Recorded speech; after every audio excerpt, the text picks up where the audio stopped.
Hi friends, welcome to রিমাস blog and kitchen channel. আশা করি তোমরা সবাই ভালো আছো। হ্যাঁ, আমিও খুব ভালো আছি। আগের দিন ছিল 14ই ফেব্রুয়ারি, আর 14ই ফেব্রুয়ারি মানে তো সবাই জানো যে ভ্যালেন্টাইন্স ডে।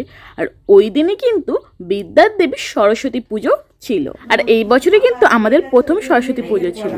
না, আমরা কোথাও কিন্তু ঘুরতে যাইনি বা ঠাকুর দেখতে বেরোয়নি। তার কারণ দুটো, এক হচ্ছে আমাদের ফ্ল্যাটেই পুজো হয়েছে, আর দুই ওর অফিস ছিল, তাই আর বেরোনো হয়ে ওঠেনি। তবু ভাগ্যিস ওয়ার্ক ফ্রম হোম হয়েছিল, তাই তো দুজনে মিলে একসাথে অঞ্জলিটা দিতে পেরেছি। এই দেখো, এটা হচ্ছে আমাদের কিউট সরস্বতী ঠাকুর, যার মুখটা কিন্তু খুবই মিষ্টি দেখতে। আর আমাদের ফ্ল্যাটেরই একটা আন্টির বাড়িতে কিন্তু এই পুজোর আয়োজনটা হয়েছে। মোটামুটি 4টে ফ্যামিলি মিলে এই পুজোর আয়োজনটা করা হয়েছিল। আর পুজোর আগের দিন রাত থেকেই কিন্তু বেশিরভাগ কাজটা সেরে রাখা হয়েছিল। যেমন এই ঠাকুর পুজোর সমস্ত বাসন ধুয়ে মুছে রাখা, আলপনা দেওয়া, এছাড়াও আরও অন্যান্য কাজগুলো কিন্তু মোটামুটি এগিয়ে রাখাই হয়েছিল। আর আমাদের তো বাউন মশাই বলেছিলেন যে 9টার মধ্যে চলে আসবেন, কিন্তু উনি আসলেন 9:15-তে। সে যাই হোক, তবু তাড়াতাড়ির মধ্যেই এসে গিয়েছিলেন। আর ঠাকুর মশাই আসার আগে কিন্তু আমাদের সমস্ত কিছু রেডি করা হয়ে গিয়েছিল। তারপর ঠাকুর মশাই উনি ওনার মতো পুজো করতে শুরু করে দিয়েছিলেন। এখন কিন্তু আমার বড়মশাই ওয়ার্ক ফ্রম হোমের জন্য নিজেই কাজ করছিল। তারপর যখন অঞ্জলি দেওয়ার সময় করে ডাকতে ওপরে চলে আসলো, সেও কিন্তু রেডি হয়ে কাজে বসেছিল।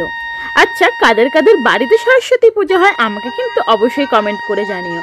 আর বাকিরা তো যে যার মনের মানুষের সঙ্গে চারিদিকে ঘুরে বেড়াবে। আজকে তাদের দিন বলে কথা, একে সরস্বতী পুজো, তার উপরে ভ্যালেন্টাইন্স ডে। এই দেখো, এইদিকে অনেকক্ষণ আগেই কিন্তু ঠাকুর মশাই মন্ত্র পড়তে শুরু করে দিয়েছে, আর কিছুক্ষণ পরেই এবারে অঞ্জলি শুরু হবে। তাই আমি এখন এবার বড়মশাইকে ফোন করে ডেকে নিলাম, যাতে অঞ্জলি দেওয়ার জন্য ওপরে চলে আসে।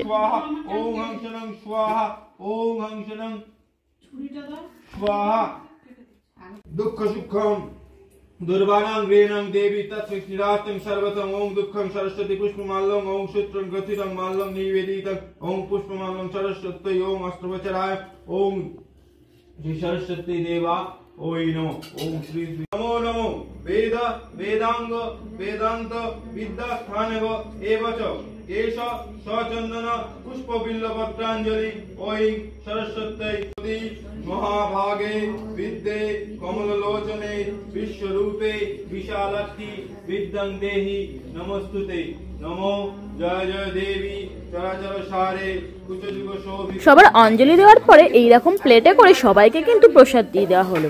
আর ওপরেই কিন্তু লুচি, ছোলার ডাল, আর দুপুরে খিচুড়ি, আলুর দম, চাটনি, পাঁপড়, মিষ্টি এইসবের খাওয়া দাওয়ার ব্যবস্থা হয়েছিল। আন্টির ঘরেই মোটামুটি সমস্ত কিছু রান্না বান্না করে ওখানেই খাওয়া দাওয়া হয়েছিল। তারপরে বিকেলবেলা থেকেই শুরু হলো কিন্তু গোটা রান্নার আয়োজন। এই যে দেখো, এই এত বড় কড়াতে করে কিন্তু গোটা রান্নার আয়োজনটা হচ্ছে। আমি জানি সবার বাড়িতে মোটামুটি কম বেশি গোটা রান্না আছে, কিন্তু কাদের কাদের বাড়িতে এই রকম এতটা পরিমাণের গোটা রান্না হয় আমাকে কিন্তু কমেন্ট করে জানাও। এই দেখো, নর্মাল হাঁড়িতে মানে রেগুলার ভাতের হাঁড়িতেই কিন্তু ছোলা কড়াই আর মটর কড়াই ভেজানো আছে, আর পাশের একটা বাটিতে আছে মুগ কড়াই ভেজানো। আর এখানে দেখতেই পাচ্ছ কত আলু ভাজতেও বসিয়ে দেওয়া হয়েছে। এছাড়াও এখানে এখনো বেগুনগুলো কাটা হয়নি, এটা রান্না করার সময়তেই কেটে দেওয়া হবে। এছাড়াও সিম, পালং শাকের ডাঁটা, কুমড়ো ডাঁটা আর পুঁই ডাঁটাও দিয়ে দেওয়া হবে। আর গোটা রান্নাতে কিন্তু গোটায় তো দিতেই হবে, তার জন্য এরকম ছোট বেগুন, ছোট শিম আর এই মটরশুঁটি, তারপরে কড়াইশুঁটিও গোটায় দিয়ে দেওয়া হচ্ছে। মা প্রথমে ছোট কড়াতে মশলাগুলো কষে নিয়ে তারপর বড় কড়াতে ঢেলেছে, তারপরে এক এক করে সবজিগুলো দিয়ে দিচ্ছে। আর এই বড় কড়াতে সমস্ত সবজি কড়াই যখন পড়বে সেটা কিন্তু নাড়তে খুবই অসুবিধা হচ্ছিল। এখন তো শুধু কড়াইয়ের মধ্যে ডাঁটাগুলো দেখতে পাচ্ছ। এরপর পড়লো আলু আর সমস্ত মটর কড়াই আর ছোলা কড়াই ভেজানোগুলো। আর এই ছোলা কড়াই আর মটর কড়াইগুলো কিন্তু আগে একটা প্রেসারে একটু সিদ্ধ করে নেওয়া হয়েছিল। এখনই দেখছো কড়াই কিন্তু মোটামুটি হাফ ভর্তি হয়ে গেছে। এরপরেও পড়বে সিম আর বেগুন।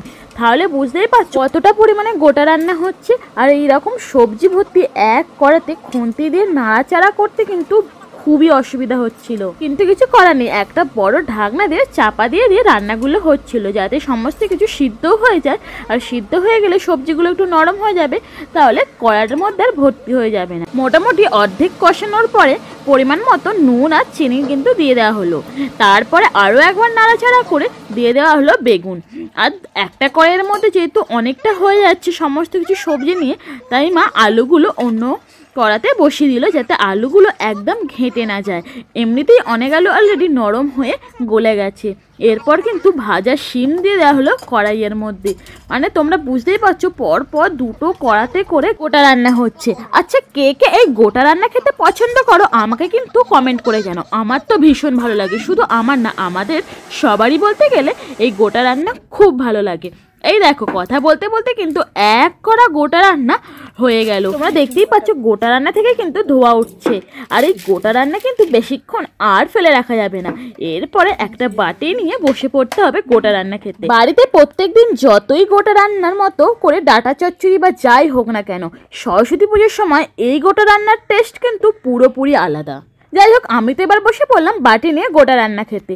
তোমাদের ভিডিওটা যদি ভালো লেগে থাকে তাহলে অবশ্যই লাইক আর কমেন্ট করে দিও। আর যারা যারা এখনও নতুন তারা কিন্তু আমার চ্যানেলটা সাবস্ক্রাইব করে পাশে থাকা বেল আইকনটা ক্লিক করে দাও যাতে পরবর্তী ভিডিও সবার আগে তোমার কাছে পৌঁছে যায়। তাহলে দেখা হচ্ছে পরবর্তী ভিডিওতে। ততক্ষণ ভালো থাকো, সুস্থ থাকো, টাটা, বাই বাই।